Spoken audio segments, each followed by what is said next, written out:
श्री राम के माता पिता एवं भाइयों के बारे में तो प्रायः सभी जानते हैं, लेकिन बहुत कम लोगों को यह मालूम है कि राम की एक बहन भी थी जिनका नाम शांता था। वे आयु में चारों भाइयों से काफी बड़ी थीं। उनकी माता कौशल्या थीं। ऐसी मान्यता है कि एक बार अंग देश के राजा रोमपद और उनकी रानी वर्षिणी अयोध्या आए। उनको कोई संतान नहीं थी। बातचीत के दौरान राजा दशरथ को जब यह बात मालूम हुई तो उन्होंने कहा, मैं अपनी बेटी शांता आपको संतान के रूप में दूंगा। यह सुनकर रोमपद और वर्षिणी बहुत खुश हुए। उन्होंने बहुत स्नेह से उसका पालन पोषण किया और माता पिता के सभी कर्तव्य निभाए। एक दिन राजा रोमपद अपनी पुत्री से बातें कर रहे थे।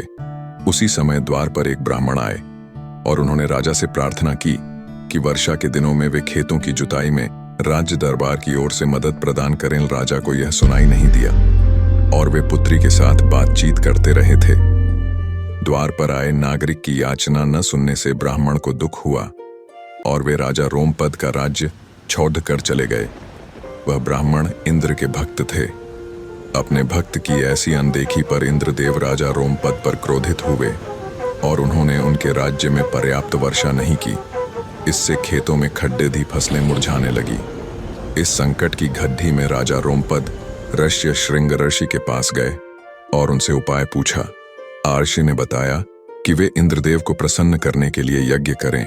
आर्षि ने यज्ञ किया और खेत खलिहान पानी से भर गए। इसके बाद ऋष्यशृंग राजर्षि का विवाह शांता से हो गया और वे सुखपूर्वक रहने लगे। बाद में ऋष्यशृंग ने ही दशरथ की पुत्र कामना के लिए पुत्र कामेष्टि यज्ञ करवाया था।